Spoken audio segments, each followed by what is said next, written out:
अस्सलाम वालेकुम। अरे काथे आई बाबा वे है ना मैच शुरू थियण वारी आहे किथे घुमाई तू यार मां पाण तोखे ॻोल्हियां थो पियो। बाबा वॾी ज़बरदस्त मैच अथई मां त चवां थो पाकिस्तान तारीख़ में वर्ल्ड कप जेको आहे न सो इंडिया खां खटियो ई कोन्हे को हिन दफ़े बि कोन खटींदो तूं छा थो चवीं? ॻाल्हि ॿुधो न कंहिंखे बि कमज़ोर न सम्झंदा कयो आहे न केरु बि हुजे पोइ हा हा वक़्तु बदिलण में काई देरि न न लॻंदी आहे बिल्कुलु ईअं आहे सम्झोसि हा हा माण्हू अमीर आहे ख़बर नथी पए यकदमि हिकु थो उहो सभु सही आहे उहो सभु सही आहे मतिलबु पाकिस्तान खणंदो हिन चकर न ॾिसो न तारीख़ तव्हां खणो पुराणा तव्हां 92 खां अचो इमरान ख़ान साईं इंज़माम साईं वक़ारियूं वसीम अकरम हिन दौर में कॾहिं तारीख़ में पाकिस्तान वर्ल्ड कप में का बि मैच इंडिया खां खटी कोन्हे का आसरो न कयो मां त चवां हाणे ॻाल्हि ॿुध हा तूं पाण खे वॾो शर्ती सम्झे थो न हा हाणे शर्त लॻी थोरो 100 बुरो 500 हल पाकिस्तान खटे थो 500 ॾींदे 100 ते 100 ते 500 पाकिस्तान ते हा पाकिस्तान में रहूं था चरियो त न थियो ई जा रखो पक अथई बसि पोइ हाणे मुक़दर आहे न बाबा तूं रख न राति मैच शाम जो अची वेंदा खटींदो पाकिस्तान तोखे छा थो लॻे साईं खटे जा हारे तूं रख न बसि मां 500 तोरो 100 हाराईंदे तूं मां चवां थो तूं हाराईंदे भले मां हारायां तूं रख रखूं शर्त हा डन आहे डन आहे ठीकु आहे पक ॾिस मैच ॾिस हलो शुरू थियण वारी आहे हलो हलूं था उथ त मैच ॾिसूं था अच्छा पाकिस्तान न खटींदो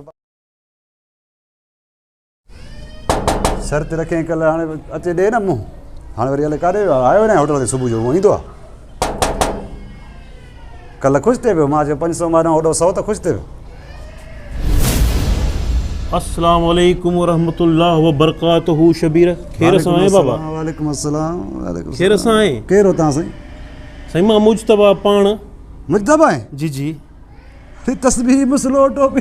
हे छा मसलो छा आहे यार मूंखे न भलो ई भली ॻाल्हि आहे मां देरि पई थिए यार भलो इहो कमु रखियो थी ऐं असां बि अलाह ख़ैर करे दुआ कर त इहो कमु कयो हाणे ॻाल्हि ॿुधो कल्ह वारा मूंखे पंहिंजो होॾे पंहिंजो 100 ॾे मूंखे छो छा जो सो शर्त जो रखे भाउ कल्ह पाकिस्तान खटियो न छो दुल जमरियूं राति रखा तूं किथे यार पाकिस्तान खटियो जा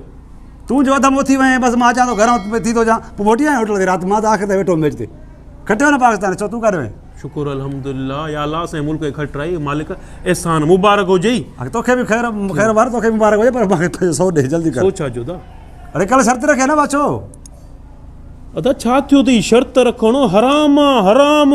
हराम खाईंदे हिन उमिरि में हल हल महल सां हल त निमाज़ हलूं अचो हाणे आराम थी माना बाबा छॾ तूं अच निमाज़ न न कल्ह शाम जो मुस्लमान न हुयासीं छा बाबा मां जॾहिं तूं शर्त रखे पियो महिल मुस्लमान न हुयासीं हाणे थियूं 100 ॾे बाबा अगरि राज़ी करे तूं पंहिंजे पैदल आहे न बा 100 ॾे हे ॾिस ॻाल्हि ॿुध हा ॿुधाए ॻाल्हि ॿुध ठीकु आहे जेकी शर्त अथई न उहा हराम आहे हराम शइ तूं हाणे पंहिंजे बचनि खे हराम खाराईं मां त चवंदो छॾ हिनखे न कल्ह त वरी सीधा पाकिस्तान न पाकिस्तान हीअं कंदो 90 खां वठी हाराईंदो ईंदो आहे हीअं छा कंदो आहे फिलहाल कंदो आहे हाणे मिंट में मौलवी थी माशाल्लाह इहे कमु छॾे ॾे शर्तुनि वारा इहे हराम अथई इहे तोखे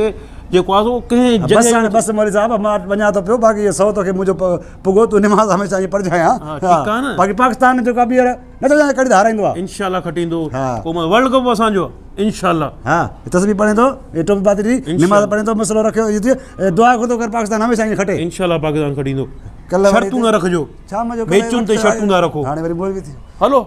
मैचुनि ते था शर्तूं रखनि छोकिरा बाबा निकिरो बाबा मुल्क आहे असांजो इंशाल्लाह खटींदासीं पर अल्हम्दुलिल्लाह दुआऊं कयो कप खटियूं बाक़ी हे शर्तूं था रखो शर्तूं हराम आहिनि शर्तूं न रखो ॾोहो अल्लाह तौबा अस्तग़फिरुल्लाह रब्बी हलो बाबा